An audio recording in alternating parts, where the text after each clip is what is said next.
네, 안녕하세요. 태양광입니다. 오늘은 2022년 8월 5일입니다. 상반기 RPS 계약 입찰 결과에 대한 발표가 예상보다 조금 일찍 났습니다. 그거에 대해서 살펴볼 건데, 그 이전에 시장 상황에 대해서 한번 같이 이야기를 해보고, RPS 결과 같이 살펴보도록 하겠습니다. 일단, 현물 금액이 지금 69,000원, 58,900원 정도 왔다 갔다 하고 있습니다. 현물 금액들이 왔다 갔다 하고 있고, 흐름이 많이 커지는데 지금 어제 저녁 때 이런 기사가 났어요. REC 가격에 담합 가능성이 있다. 뭐 우리가 그냥 일반적으로 얘기하는 것들, 이거는 시장에서 만들어지는 금액이 아닌 것 같아요. REC 금액은 아무래도 발전 공기업이라든가 대규모 물량을 가지고 있는 곳들에 대해서 보이지 않는 손에서 움직이는 게 아니겠습니까? 라고 말씀을 드린 적이 있는데, 그렇죠. 그거에 대해서 우리가 이야기를 하고 추측을 하는 것과 수치와 데이터가 나온 건 다르겠죠. REC 현물 금액도 높고 S&P도 높다 보니 지금 그러면 태양광 발전 사업자의 수익이 엄청 높은 건가? 라고 얘기하기는 불안함이 있죠. 육지 S&P가 203원, 제주 같은 경우는 359원 평균가, 최고가 505원까지 나왔습니다. 육지도 8월 들어서 S&P가 다시 상승을 하고 있는 추세죠. 그래서 금액들이 좋아질 것이다. 물론 상반기 입찰에 대한 금액 결과도 좋게 나왔다. 그럼 지금 준비하시는 분들은 노다지를 캐러 들어오는 것이냐, 인허가만 받으면 노다지를 캘 수 있는 것이냐 라고 얘기를 하는 거에 대해서 저는 단정적으로 말씀드리기는 조금 어려울 거라고 생각을 합니다.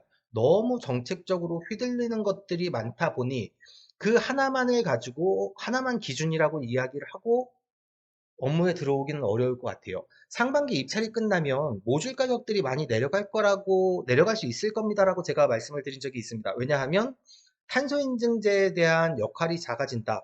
탄소인증제 때문에 모듈 가격이 600원까지 뛰어 올랐는데 탄소인증제가 없는 중국산 제품들도 500원 이상에 선정이 된다면 과연 탄소인증제가 무슨 의미가 있겠습니까? 그럼 중국산 제품들이랑 경쟁이 다시 시작이 돼서 금액들이 내려가지 않겠습니까? 라고 얘기를 했더니 탄소인증제는 없어지지 않을 것이다. 웅진에너지가 저렇게 됐지만 그 기업을 인수받아서 국내 대기업이 사업을 하게 되면 탄소인증제에 대한 메리트를 가져가려고 노력을 할 것이다라는 이야기가 있었고, 또 하나는 폐묘줄에 관한 EPR 제도에 대해서 이게 판매하는 또는 유통하는 제품에 대한 폐기 처리 비용을 부담을 하는 거다 보니까 사실 제조사, 유통사 입장에서는 한 10원, 5원 더 받으면 그만입니다. 그런데 그게 모듈 가격을 내려가는데 발목을 잡지 않겠냐라는 이야기를 했습니다. 저는 정책 입안자분들이 이걸 알고 하시는 건지 모르겠어요. 폐모듈 그렇게 많이 나오지 않습니다. 리파워링 하려면 폐모듈이 많이 나올 것 같습니까? 그렇지 않습니다. 2006년, 7년, 8년에 설비된 모듈들도 아직까지 발전을 잘 합니다. 80% 이상, 90% 이상 발전을 합니다. 인버터의 문제나 아니면 전압 전류값의 문제 때문에 발전량이 다소 떨어지기는 했지만 모듈 자체의 성능이 그렇게 많이 떨어지진 않습니다. 그렇다 보면 이 제품들을 수출을 할 수가 있습니다. 그러면 수출을 해서 비용을 발생을 시키는 게 낫지 그것들을 다 폐기하는 게 나을까요? 이것도 저의 개인적인 생각으로는 태양광 업계에 오래 있던 사람으로서 이야기를 하자면 이게 너무 탁상행전 아닌가? 태양광 뭐 재작년 몇 년 전에 산사태가 났을 때 태양광 폐모듈이 환경을 오염시킨다 뭐 이런 기사들이 나서 부랴부랴 정책을 만드는 것 같은데 폐기할 수 있는 모듈이 그렇게 많지는 않을 겁니다. 수출을 할 수 있거든요. 발전량이 나오다 보니까 한 장, 두 장씩 모아서 등불을 밝힌다던가 간단하게 사용할 수 있는 동남아 지역 그런 쪽으로 판매가 가능한데 굳이 이거를 폐기를 해야 될 이유가 있을까요? 비용을 더 준다면 모를까? 그렇지 않으면 폐기물이 그렇게 많이 나올 이유는 없을 것 같은데 폐기물 정책이 나와서 태양광 모듈에 대한 시장에 대한 인위적인 값들을 움직이는 게 아닌가라는 생각이 됩니다.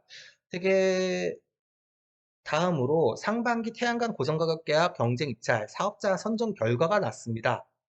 선정 결과가 나왔는데 다소 충격적인 결과가 나왔습니다. 경쟁률이 0.69대 1이에요. 뭐 1.1이 될똥말똥 할 거예요 라고 말씀을 드렸지만 저라고 뭐를 다 알겠습니까? 아는 부분이 모르는 부분과 아는 부분이 있겠지만 0.69대 1 들어간 입찰 서류들은 오기가 없었다면 거의 다 선정이 됐다 라고 보는 게 맞겠죠. 왜냐하면 구간별로 보더라도 0.69 대 1, 0.69 대 1, 0.69 대 1을 맞췄다 보니까 그거랑 상관없이 그냥 들어간 입찰 물량들은 오기가 없는 한 전부 다 선정이 된 겁니다.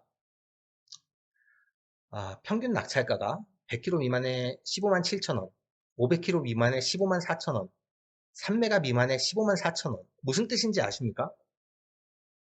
100kg 미만은 그럴 수 있죠. 상한가에 많이 선정이 된 제품들도 있겠지만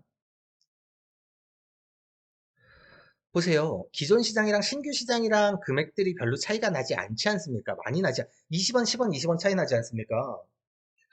이번 입찰의 승자는 중국산 무등급 제품, 양면 모듈, 350원 미만의 모듈을 가지고 들어와서 설비를 한 사람들이 승리한 입찰입니다.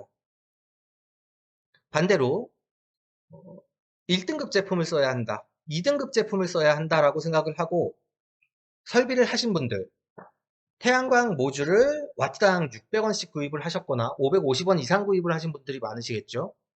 그런 분들은 안타까움이 있는 입찰이 아니었나 싶습니다. 다음번에도 이렇게 나올까요? 0.69 대 1인데 다음번에 이렇게 나올 리가 없겠죠. 더 낮아질 겁니다. 아니죠. 물량이 없어질 겁니다. 그래서 하반기에 입찰은 안 할 거라고 저는 예상을 합니다. 그렇기 때문에 입찰 결과 발표를 8월 중순으로 밀어놓지 않았나 라고 생각을 합니다.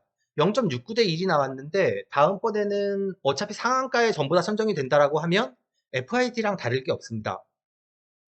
뭐 반대로 정책이 바뀌고 정권이 바뀌다 보니까 내년도에는 뭐 공장 지붕 태양광에 대한 저금리 융자 정책이나 이런 자금들이 있겠습니까? 라고 얘기를 했을 때 저는 내년도에는 그 자금이 없어질 것 같아요 라고 말씀을 드렸어요.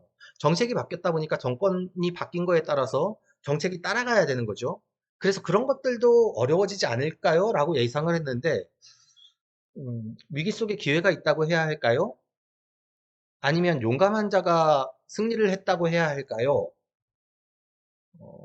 중국산 무등급 제품들 입찰에 들어가신 분들이 성공했습니다.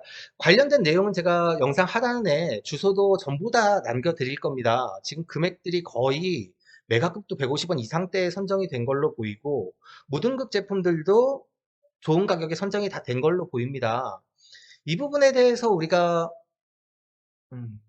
제가 입찰 때마다 카페에서 입찰 금액들, 선정 금액들에 대해서 이야기를 나눠보고 댓글을 남겨주세요라고 했는데 그건 금액들이 낮아지는 부분들, 불합리하게 제도가 잘못되어서 손해를 보는 분들, 아니면 평가가 제대로 이루어지지 않는 부분에 대한 질책? 또는 아니면 국민들이 이런 걸 보고 있다. 그렇기 때문에 제대로 해야 된다. 라는 이야기를 하고 싶었을 뿐이지 누군가 자랑하게 만들려고 했던 건 아닙니다. 이번에도 마찬가지입니다. 우리가 활발하게 토론하고 이야기하는 게 필요하지 누군가 자랑하기 위한 게 아니다 보니까 얼마에 선정되셨는지를 묻지는 않을 생각이에요. 그런데 이 제도에 대해서, 입찰 금액에 대해서, 입찰 내역에 대해서, 아니면 탄소 인증제에 대해서 우리가 어떤 생각을 가지고 있는지, 어떤 피해를 받는지에 대해서는 토론을 하는 게 맞다고 생각합니다. 정책 위반자분들도 와서 봅니다. 제 영상도 보고 저희 카페에서 어떤 글들이 올라오는지도 봅니다.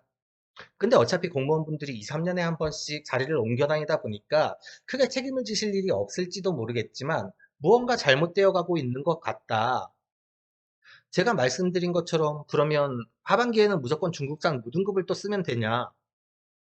정책이 일관되지 않고 안정적이지 않아서 국민들이 정책을 신뢰하고 사업에 참여하기가 너무 어렵다라는 생각이 듭니다. 입찰 결과 분석 그건 다음 주에 이제 지금 막 제가 영상을 준비하는데 올라왔길래 자료를 먼저 공유를 해드렸고요. 이 내용에 대해서 시장 상황에 대해서 한번 저도 좀 들어보고 다음 주에는 그 부분에 대해서 이야기를 또 나눠볼 수 있도록 하겠습니다. 이 차례 참여하신 분들 결과 어떻게 확인하는지 관련 공고 올려드릴 거고요. 댓글이나 댓글로 유튜브에서 댓글로 참여해 주셔도 좋고 아니면 카페에 들어오셔서 글로서 참여를 해 주셔도 좋습니다. 이번 정책과 정책의 방향과 정책의 목적 그리고 탄소인증제나 폐묘줄 재활용 사업들에 대해서 태양광 시장을 시장에 맡기는 게 아니라 정책의 움직임에 따라서 손가락 하나 까딱하는 것들에 대해서 너무 많이 변동되는 부분들에 대해서 어떻게 생각하시는지. 죄송합니다. 작년 상반기에 선정되기 위해서 13만 원 미만에 선정되셨던 분들은 어떤 마음을 가지고 계실지가 되게 죄송한 말씀도 드리고 싶습니다. 네, 안타까움이 많이 묻어나지만 누군가는 여기에서 또다시 쾌재를 부르고 있고 높은 수익성을 가져갈 수 있었을지도 모르다 보니 그걸 우리가 뭐 설레발칠 필요는 없을 것 같고요.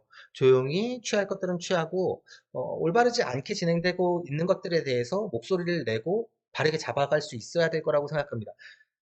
각종 협회 단체에서 데모를 하고 항의를 하는 거에 대해서 힘을 실어 드릴 수 있는 부분이 있고 아닌 부분이 있을 겁니다. 제가 생각하는 정책적인 부분은 옳고 그름을 따지고 잘못 만들어지는 정책에 대해서 아니면 시장을 왜곡하는 정책에 대해서 누군가 따끔하게 이야기를 할 수 있는 그런 길이 있었으면 좋겠다고 생각을 합니다. 제가 모든 걸 할 수 없다 보니까 여러분들께서 영상 시청하시는 분들이 많이 참여해 주시면 좋을 것 같습니다. 오늘은 영상 여기까지 마무리하고요. 다음 주에 관련된 내용 이어서 말씀드릴 수 있도록 하겠습니다. 감사합니다. 가짜뉴스와 잘못된 정보들이 넘쳐나고 있습니다. 스팸과 사기꾼 예방을 위해서 참여가 필요합니다. 첫 번째, 3개의 점을 눌러주세요. 두 번째, 신고를 클릭해주세요. 세 번째, 스팸 또는 오해 소지가 있는 컨텐츠를 선택하세요. 네 번째, 대량 광고 또는 사용자를 현혹하는 컨텐츠를 클릭하세요. 다섯 번째, 싫어요를 눌러주세요.